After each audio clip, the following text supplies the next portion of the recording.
Thank you, Mike Mangini, one of the great drummers in our studio. Thanks for coming out. Them some quick hands right there. Yeah, it's pretty much invisible what you're doing. How do you do it? Passion and a good practice method. A lot of practice. A lot of practice. In this case, practice has made perfect. Mike set a world speed record with an incredible 1,247 beats a minute, over 20 beats a second. But what happens when stick meets drum kit and drum kit meets human body? Time to find out. We would love to get some of this technique on high speed, figure out how to do it for ourselves. Absolutely. First, a little warm-up on the drumometer, a device that calculates beats per second. So we're set up for just a 10-second run as fast as you can go. Let's see if Mike can match his record. Yeah. A deep breath, and he's gone.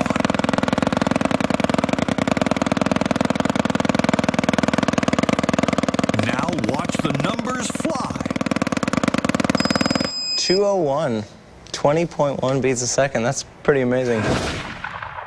Top drummers are nothing if not amazing and consistent. In warp time, Mike's precise moves are clear.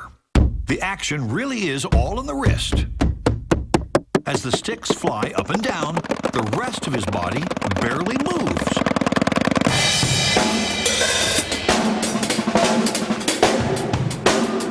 But what happens when Mike lets this blur loose across his entire kit?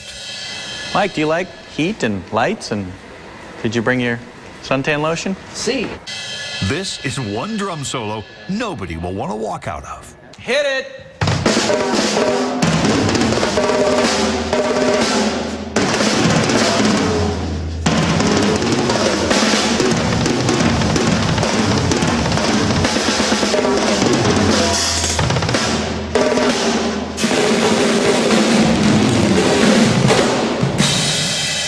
Nice. Very nice. Rock drummers work at the limits of human endurance. They burn up to 600 calories an hour and are at risk for sprains, heart strain, and stress injuries. Even collapsed lungs have been reported. I have to know what parts of my body have to be flexed so that I just don't lose control. Gotcha. And it seems like a lot of people fall into the trap of injuries because they're depending on these tiny muscles to fix things that the big muscles should be doing. You nailed it. The sticks lay loose in his fingers.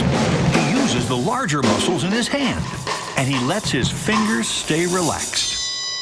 You want to talk about looseness? Look at your backhand doing the rim shot. Your ring finger just completely shakes out 3 or 4 times every time you're making that hit. Right. And if you were tense, you'd get all the tendonitis issues, but you can see how loose your hands have to be through all those motions. Watch Mike's left hand again. His ring finger is loose, relaxed, while the rest of him is tense and working hard. Just out of curiosity, how many steps ahead are you of your hands? In your mind, with your eyes? Once I'm hitting the 2 hi-hat cymbals that are at the top, I'm thinking about hitting the ones that are at the bottom. So when I'm hitting one thing, I'm thinking about the next thing I'm going to hit. Your eyes are 1 or 2 steps ahead. You can see that? Yep. That's a flick hit, watch. That's like hitting a fly. Next fly that's in my house is getting that treatment. It's a backward slap. Biff! Wicked. Okay, so much for the drummer. Now, what's happening to the drum kit itself? Oh! An everyday normal snare hit. That's not funny. Look at that. It's an amazing thing, right? I don't believe what I'm looking at. The snare skin appears almost liquid as it absorbs the impact of Mike's stick. And it doesn't stop until my stick touches the drum head again. So we should look at one of your cymbals. Set that It's up. probably going to look like... Hit it! That's outrageous. It's unbelievable. Watch the deflection you put in carry that wave all around the ring, and now it just gets to the back, and then it starts going nuts. Yeah. And then it comes back to the front. I've been beating the heck out of them for years, and they haven't broken. I can't even believe what I'm looking at. That's unbelievable.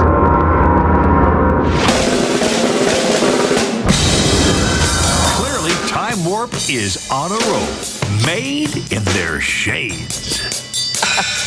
That's how you end it. Next, we figure out a way to ignite I've got here, 15,000 volts. steel wool. That is cool. When Time Warp returns,